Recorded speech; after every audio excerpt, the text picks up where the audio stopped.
with us today Shirley Lane, a longtime resident of Lexington, and she is very much involved, as you will learn as we go through this program, about the DAR.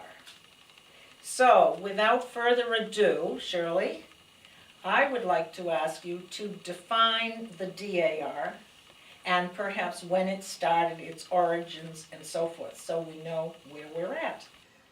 The letters DAR stand for Daughters of the American Revolution.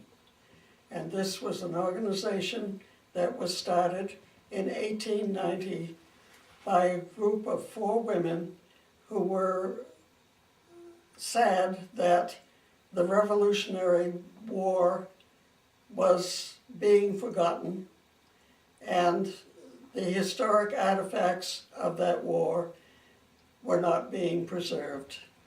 And so they started an organization to do that, and the purposes of the organization are educational, historic, and patriotic. And it was begun in October of 1890, and Lexington chapter, as a chapter, was chartered on October 19th, 1895. So it was one of the early chapters in the history of the DAR.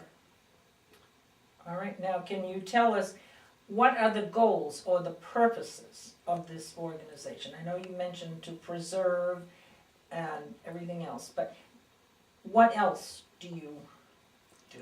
We support totally 2 schools and partially 4 schools in the southern part of the country and in Kentucky and Tennessee, educating mountain children and children in Alabama, South Carolina, North Carolina. So the DAR provides total support for 2 schools, Tomasi in Tennessee and Kate Douglas Smith in Alabama, and 4 schools with partial support. The closest to us is Hillside School in Marlborough, Mass. And we have a close relationship with that school, providing some of the things they need, such as contributing to a new infirmary, a new dormitory, track field, stocking a new library, whatever they say is the primary need at the moment, we try to raise funds for that need. And there are chapters of the DAR throughout the country, am I correct? Yes, there are chapters throughout the country and in 10 foreign countries. All right. Now, what are the qualifications to be a member of the DAR? To be a member of the DAR, you must trace your bloodline back to either a Revolutionary soldier, sailor, or Marine, or to an ancestor who did what we call patriotic service, which is giving support to the Revolutionary Army. We have a member who came into the chapter. The family were of Quaker origin, and of course the Quakers do not fight. Right. And so one of her, the ancestor she descends from, gave 200 pounds of beef to the American Army when they were stationed in Pennsylvania. And that counts as civil service or patriotic service. Patriotic. Civil service would be if you had an ancestor who was a governor or a town selectman or a judge or someone of that ilk at the time of the Revolution. Very interesting, because I was under the impression you had to have been in the actual service as a, all right. No, and of course we have some women who were spies or who did in some way help the troops, nurse them, if this can be proven, and that is the problem. they didn't particularly note what women did in those days.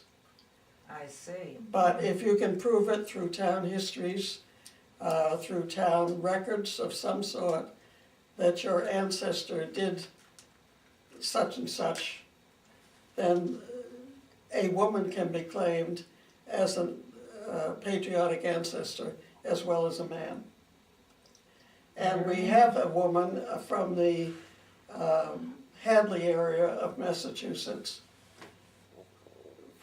on whom two of our members went into the DAR. She was left at home when her husband went off to the war. She and a 12-year-old son did the farming, and they made saltpeter, which is used in munitions. And they donated 100 pounds of saltpeter to the Revolutionary War soldiers from Massachusetts. And this is documented in the town history, and we have two members who went in on her. Very interesting. Abigail Livermore is her name. Very interesting. The Lexington DAR. Now, you are a chapter, am I correct in saying, is that what you're? Yes, we are a chapter of the national organization. We were formed October 19th, 1895. So we are over 100 years old, getting close to 120. We celebrated our 100th anniversary with a big to-do, and had people come from the town as well as from the organization itself, the state organization, to help us celebrate in 1995.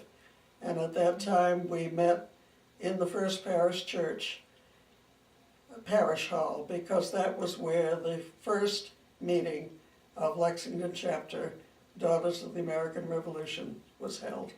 Really? So you were able to meet there? Yes.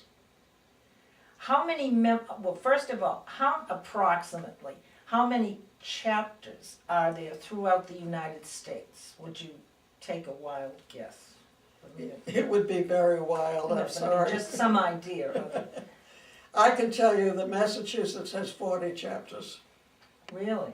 And this is down. We originally had a lot more. Some of the chapters have merged, some have disbanded because people have moved. But Lexington, Massachusetts does have 40 chapters, very active chapters. Even if you were to take the 50 states and multiply it by 40, because there are many chapters in every state, you see the number you reach. Mm-hmm. Yes. And then, as I say, we have chapters in England, France, Germany, Spain, Italy, Mexico, Canada, Japan. We call these our overseas chapters. Now, do you have a national convention at some point in time, Yes. every so often? or Yes, whatever? this year will be June 29th to July 3rd in Washington, D.C. And we will meet at the buildings in Washington, D.C. that were built, owned, maintained by the Daughters of the American Revolution. And we understand that it is the largest complex of buildings owned, operated, and maintained by women. Let's talk a little bit about your own Lexington DAR. Right. What are your goals? How often do you meet? And I know that the DAR, the Lexington DAR, has done a lot for the community. So would you be willing to share with us so that we can appreciate and our audience can appreciate all the things that you and your organization have done for this community? Well, the goals, as I stated earlier, are educational, historic preservation, and patriotic. And Lexington Chapter has worked hard to do things in all these three areas.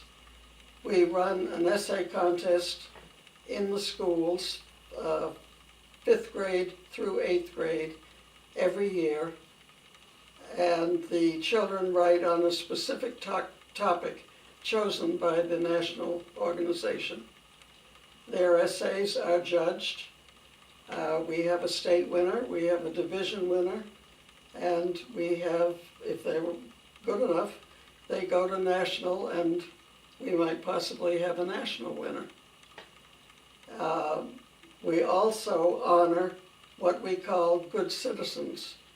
These are seniors in high school who have performed well, who do community service, who are leaders in their fields, and leaders at the school. And Lexington chapter sponsors 9 schools around us: Lexington, Burlington, Arlington, Wilmington, Billerica, Bedford. We sponsor this contest, and the students elect 3 whom they consider worthy of being a good citizen in their school, and the teachers decide which of the 3 is the one.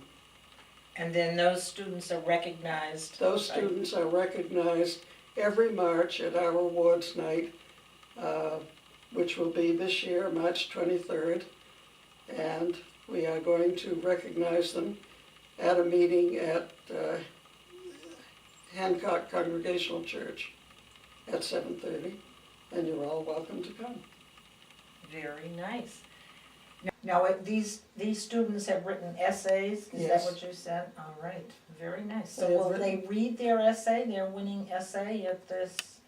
Sometimes Presentation. it depends on the program. Sometimes they do, sometimes they do not. Usually the one that has been the winner will read hers or his, but not all of them. And then upon occasion, you award the teachers and so forth who have Yes. helped. We honor teachers. The first teacher that we honored was Warren Winslow. We've also honored Mary Keenan, Dick Colin.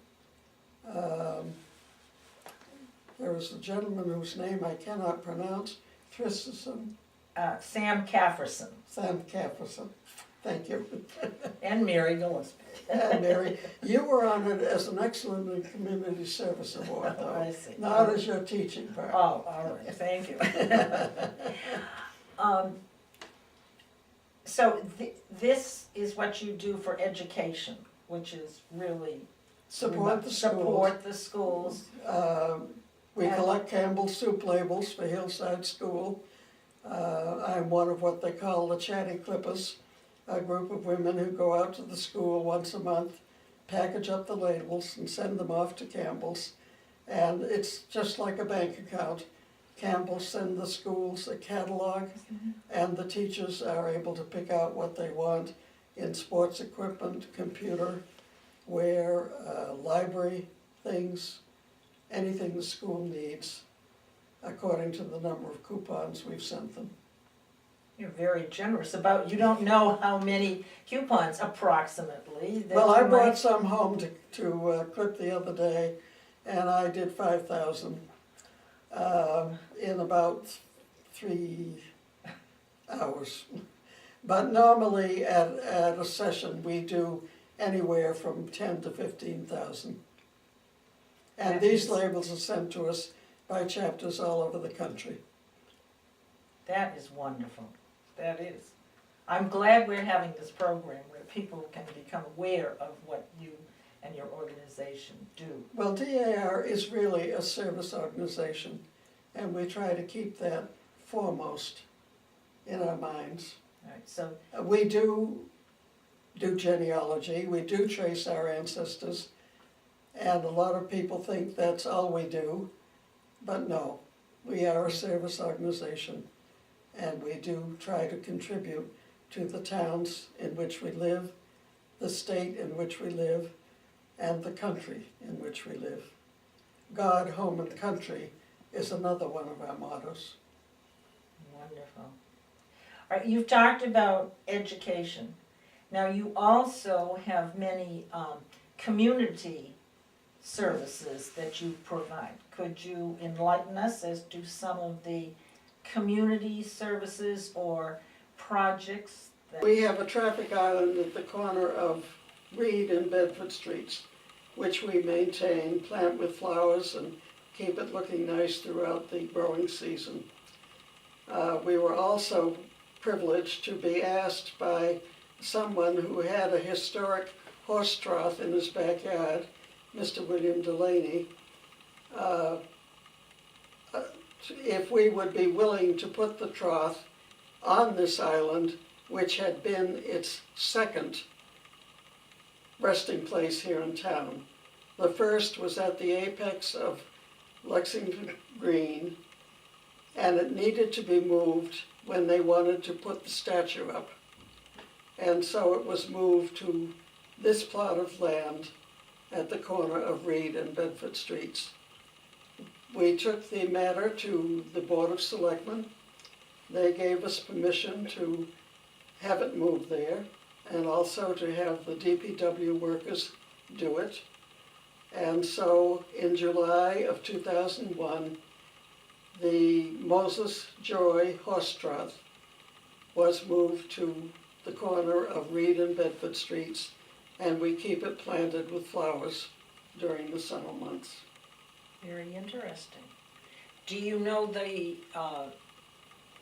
reason it was named what it was named? I mean, do you know? Well, this Moses Joy was... managed the waterworks of the town of Lexington. Oh, I see. Wonderful. How appropriate. Well, and the date on it is 1882. Great, great, wonderful. I was not aware of that, so that'll be very interesting. What other projects? I know you've been involved in some other community projects, have you? Well, we always recognize people who do what we call excellence in community service. And those who have been honored are, we started with Neil Cronin, Larry Whipple, of course, the town historian, Guy and Elaine Doran, who keep us beautified, and their son Sam, who keeps us educated about historical things in Lexington, and Mary Gillespie, who was instrumental in a program for the children in the schools about the revolutionary time in Lexington. And Ruth Morey we honored for her work for the town, and there are others who would come to mind. Wonderful. Are there any other projects? I mean, you seem to be a very busy organization. Well, perhaps we're busier on the historic part of it Yes. than we are although we have joined in on with the town celebrations committee on planning for the 300th Yes. anniversary of Lexington, and we will be offering genealogical workshops sometime during that celebration. Oh, how interesting. That is wonderful. And things connected with that. As far as other town service, other than striving to be good citizens and doing things of that sort, I think that our other things that are visible are more in the historic preservation part of it for the town. All right. And the first of those would have been in 1910, excuse me. One date rolls into another. Yes. When the Lexington chapter, Daughters of the American Revolution, marked the site of the old belfry on Lexington Common by putting a plaque on the boulder just to the left and a little bit down Mass Avenue. from the back of the statue. And they had a very large parade when that was done. And the town fathers turned out, the citizens of the town turned out. They had a color guard from the Navy that turned out. All of this is written up in the old newspapers of Lexington. And that plaque was dedicated in October of 1910. In December of 2010, 2009, All right, okay. 2009, the plaque was stolen. And we were about ready, we had permission from the town selectmen to replace the plaque. We had found out what it was going to cost. We had had pictures drawn up to show what the original plaque looked like. We were ready to award the contract when, fortunately, the plaque was found, which thrilled us. We made certain that it was put back on the rock, and in April of 2010, we celebrated its centennial by having a rededication service there on the green on Patriots' Day. That was very impressive because as the community as a whole was very upset about the loss of that plaque. Right. Well, we were not going to let the boulder stay empty too long, but we were thrilled to put the original plaque back. Yes, that was, I know you're actively in the parade. Yes, we Everybody are. appreciates that. Right. How many members do you have in the Lexington branch? At the moment, we have 88. Wow. We have over a dozen, well over a dozen prospective members working on their papers. Really? Now, some of these people do not live in Lexington any longer, but they still maintain their membership here. Mhm. We also have the reverse situation where a member is a member of a main chapter, but she's an associate member of ours, so that she can still continue to do her DAR work through us. Right. Does each member of the organization make a commitment to contribute to society? I mean, I get the idea that all of the members are very involved with the DAR and want to do something, you know what I mean, and participate. Yes, And, th- you they, know, I mean, some organizations have the working members, and then the people on standby pay their dues. well, and then, I think that's true of any organization. I know it's true of any, but it And, seems, and I won't say that it isn't true of DAR. There But are it those whose time allows them to do more than others. yes. And But there it are seems- some, we've gotten into a society where women are working now, Yes, and they cannot do what they used to do in the past. but they're still active members, I would think. if Yes, you they're, were. they're still active members, they're still doing what they can, and whatever it is, we appreciate it. And of course, we have chairmen of different things. We haven't covered the patriotic part of it yet, which again shows what we do for Lexington. Part of the patriotic service that we give is keeping flags at the historic houses. When they need new flags, we are willing to replace them, and we have done so. We have flags at Hancock Clark House, flags at Monroe Tavern. At the time we gave those flags, somebody had given Buckman Tavern a flag. We had given one in the past, but we did not need to give one again because someone else had. When they're ready, we stand ready.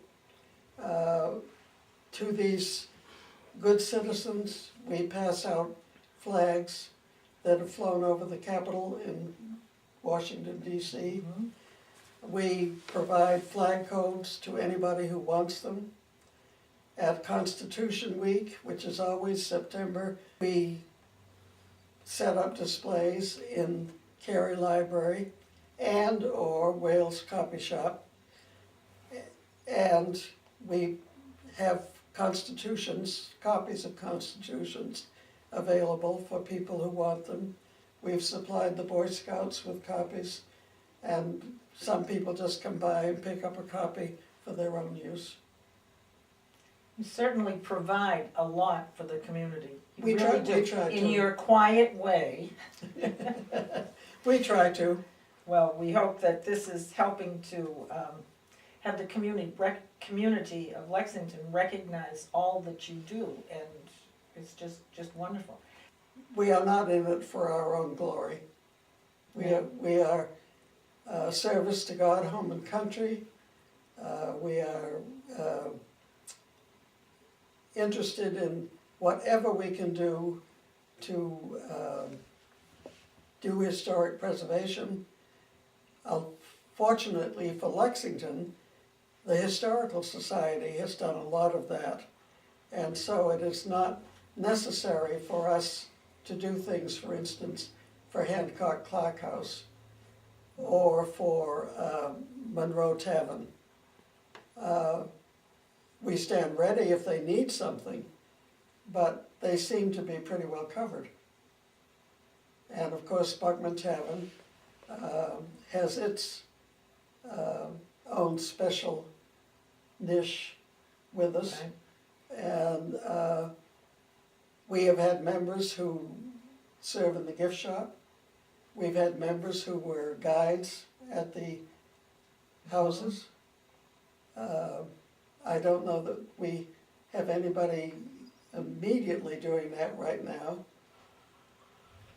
but they're always in our minds, and we always know that if they need help, we'll supply it. All right. You brought with you this plaque over here, and could you explain what that represents, that Yes, wonderful- that is the charter for Lexington chapter. It was granted by the national organization on October 19th, 1895. The names of the original charter members are there. Our first regent was Sarah Bowman Van Ness, and she is buried with her husband in the cemetery behind the Unitarian Church. Actually, over near the entrance that goes out to the sacred St. Bridget's parking space. Oh, yes. There's an All right. opening there, Yes. and if you go in that opening and go to the left, you will see a large boulder with a bronze plaque on it, with the Bowman's name on it, and at the bottom of the plaque it says Sarah Bowman Van Ness, First Regent of Lexington Chapter DAR. One of the other familiar names is someone named Muzzy, and of course we all know Muzzy Street. Yes. Another interesting thing about the plaque that I'm showing you is the charter was signed by Helen Lincoln Green, who was a Lexington resident, and at the time that Lexington chapter joined the DAR or became a member of the DAR, she was state regent. She's the wife of Charles M. Green. Right. And the beautiful frame. The beautiful frame is from wood from the old belfry. When it was torn down, someone saved pieces of the wood, and that is what frames the plaque. That is beautiful. And you have that to you're preserving that very well. We are trying. Yes, I would say so. And that's nice to know that the wood came from Lexington. Yes, indeed. Yes, like the gavels that Neil Cronin used to Yes, make and from And we have one of those, yes, along with our set of gavels yes. that we do have, and we frequently use it, and we were delighted to have one. Yes, those are treasured by everyone that received one. Now, let's just say that some of the audience and so forth may not have heard of the DAR. Anything you would like to say to the people that might not know about you and your organization? Anyone who thinks or even hopes that she might have a relative through which she can trace an ancestor who did something of service to the American cause during the Revolutionary War, we would be more than happy to help her find out who these ancestors are and have her trace her roots back, tell her about the organization and what we do one-on-one, and if she's interested, accept her into membership. That is very generous. And I'm sure that there are people out there who have relatives. Right.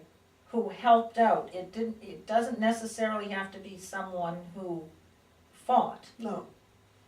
That's very interesting because that's a misconception that I It can be had. someone who did civil service or Yes. patriotic service.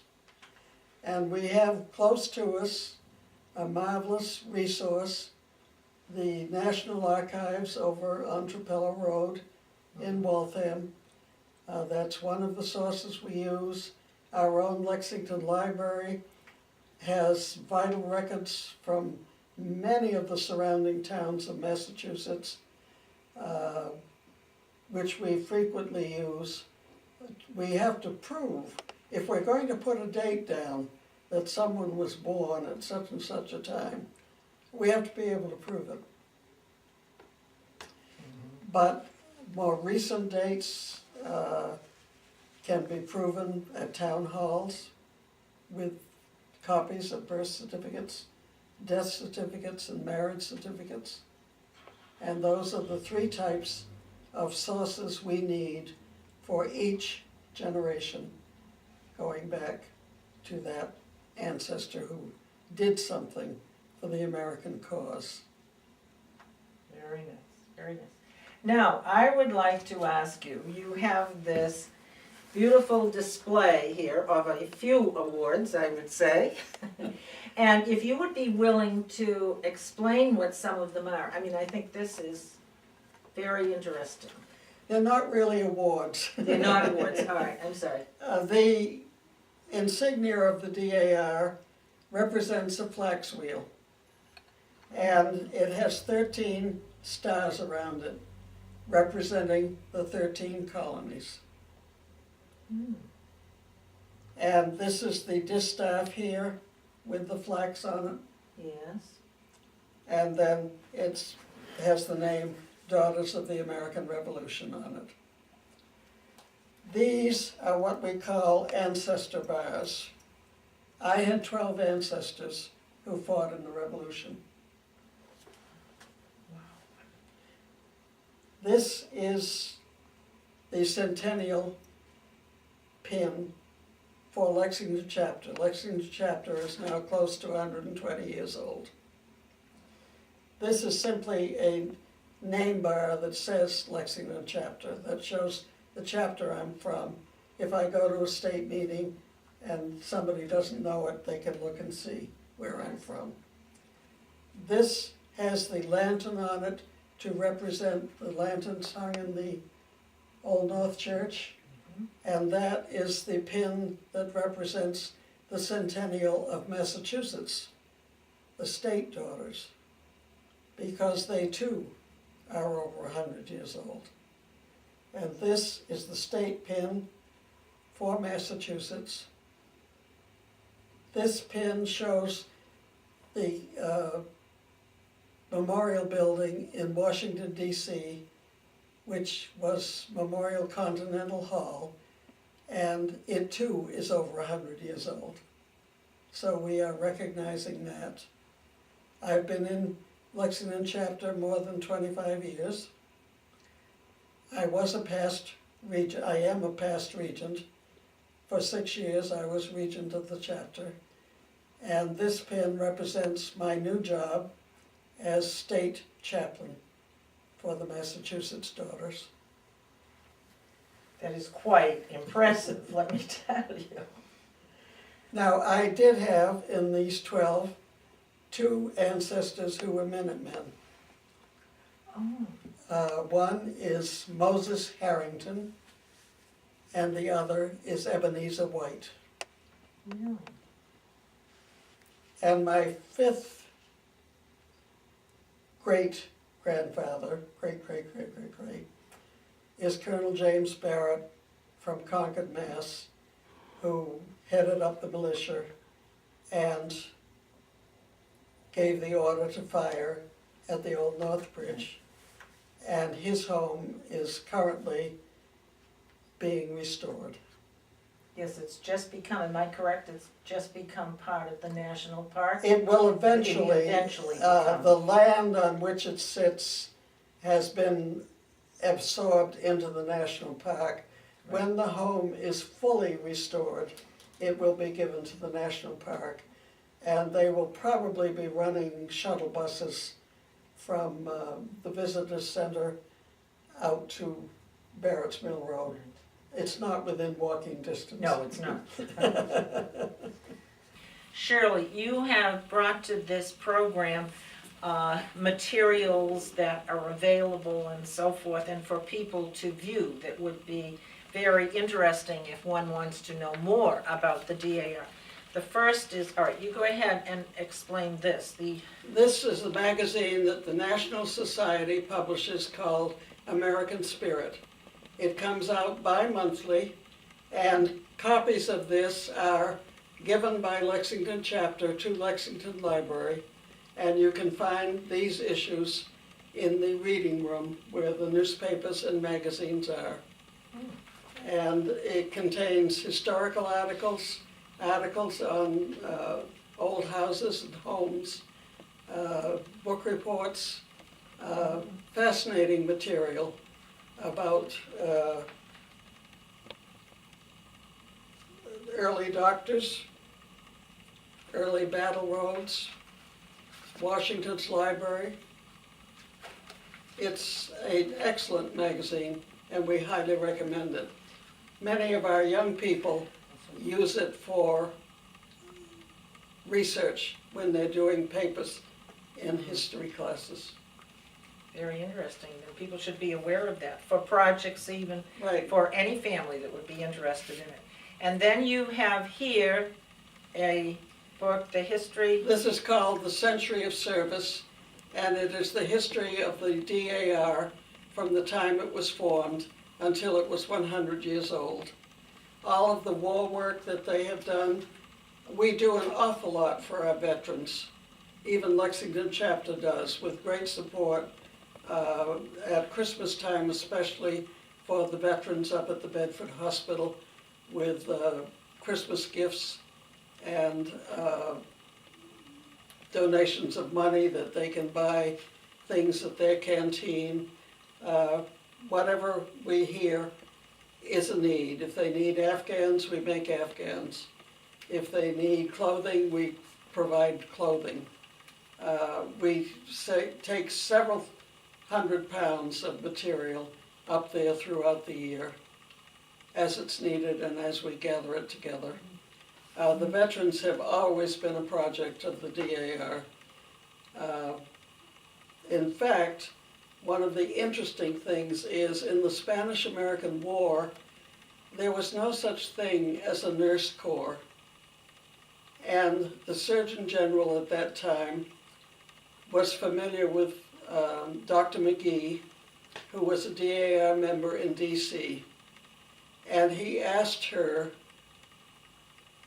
if she would be willing to gather a list of people who could possibly be nurses and to sort out the ones who would be good, interview them, and give the names to the Surgeon General. And you might almost say that this was the beginning of the Army Nurse Corps. Isn't it? And of course, at this point, every annual meeting, which this year I told you was June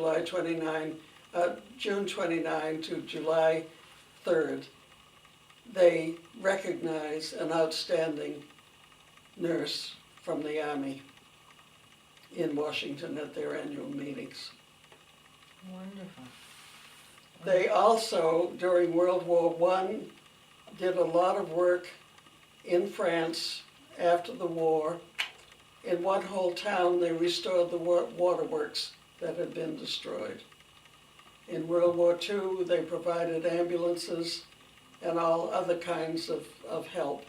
They actually turned the buildings in Washington over to the Red Cross, whose buildings are across the street, but they did not have room enough to do everything that needed to be done. Every available space that could be made in the buildings in Washington, D.C. was turned over to the Red Cross. Wow.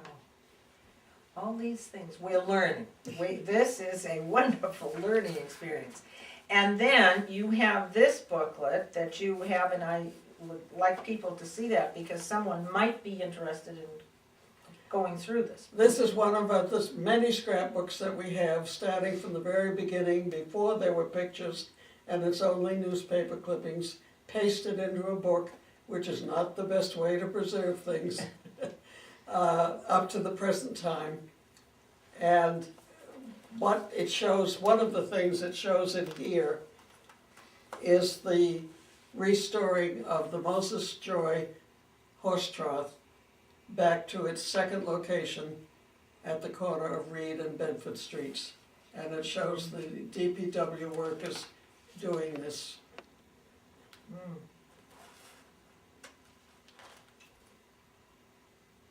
That is so nice. And that is kept, I mean, if someone were to call you, they could go through that. It's kept in the home of our curator, Mhm. and I can get the scrapbooks out if they need to see them. Right. Like the library, there are certain books that do not go out in Right. circulation, and these are too valuable for us to Oh, yes. let go out. But we would be happy to share with somebody if they have a particular interest, and we think we have a scrapbook that covers that. All right. Do you have anything else that you would like to share with the people of Lexington and whomever is watching the program? Well, I'm sure there's more, but at the moment it doesn't come clearly to mind. Well, thank you very much. You're We're very welcome. very appreciative of this. An education for us all.